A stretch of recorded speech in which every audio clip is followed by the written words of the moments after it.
లింకులు క్లిక్ చేస్తే bank account ఖాళీ అయిపోవటం, ఈ మధ్య కాలంలో మరీ ఎక్కువైపోయిన షేర్ మార్కెట్ ట్రేడింగ్ పేరుతో కోట్ల రూపాయలు నొక్కేయటం, కొరియర్ పార్సల్స్ వచ్చాయంటూ డిజిటల్ అరెస్ట్ భయంతో భయపెట్టి లక్షలు వసూలు చేయటం, ఇలా రోజుకో రకంగా సైబర్ దొంగలు రెచ్చిపోతున్నారు. అమాయక ప్రజల కష్టార్జితాన్ని క్షణాల్లో దోచేస్తున్నారు. ఇలాంటి మోసాల నుంచి ఇక నుండి మీకు, మీ డబ్బుకు పూర్తి రక్షణ కల్పించేందుకే ఆంధ్రప్రదేశ్ పోలీస్ శాఖ ఏపీ సైబర్ గార్డ్ అనే సరికొత్త వ్యవస్థను తీసుకువచ్చింది. దీనికోసం రాబోయే 90 రోజుల పాటు పనిచేసేలా ఒక ప్రత్యేక ప్లాన్ ను సిద్ధం చేసింది. ఈ కొత్త పద్ధతిని ఎలా అమలు చేయాలో వివరించడానికి డీజీపీ హరీష్ కుమార్ గుప్తా రాష్ట్రంలోని జిల్లా ఎస్పీలు, సిటీ కమిషనర్లు, రేంజ్ డీఐజీలు, ఐజీలతో వీడియో కాన్ఫరెన్స్ నిర్వహించి కీలక ఆదేశాలు ఇచ్చారు. సైబర్ నేరగాళ్ల బారిన పడిన వారు 1930 హెల్ప్ లైన్ నెంబర్ కు ఫోన్ చేసి కంప్లైంట్ చేశాక మొదటి 30 నిమిషాలు చాలా ముఖ్యమని డీజీపీ చెప్పారు. ఈ లోపు పోలీసులు అలర్ట్ అయితే బాధితులు పోగొట్టుకున్న డబ్బును తిరిగి రాబట్టే అవకాశం ఎక్కువగా ఉంటుంది. అందుకే సైబర్ దొంగల అకౌంట్ లోకి డబ్బులు వెళ్లకుండా బ్యాంకులు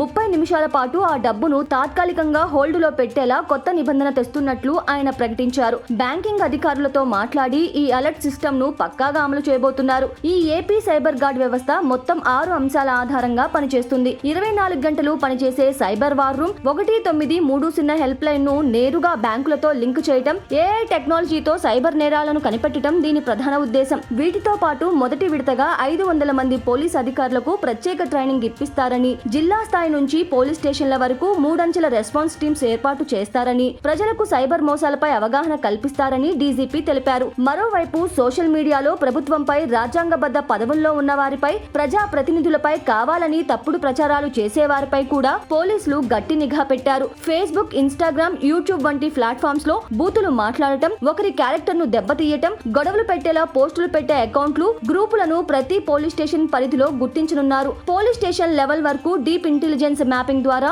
ఇలాంటి ఫేక్ ప్రచారాలను క్లీన్ చేయనున్నారు. ఇలాంటి పనులు చేసే వారిని శాంతి భద్రతలకు విఘాతం కలిగించే నేరస్తులుగా పరిగణించి BNS సెక్షన్లతో పాటు IT యాక్ట్ కింద కేసులు పెట్టి కఠినంగా శిక్షిస్తామని హెచ్చరించారు.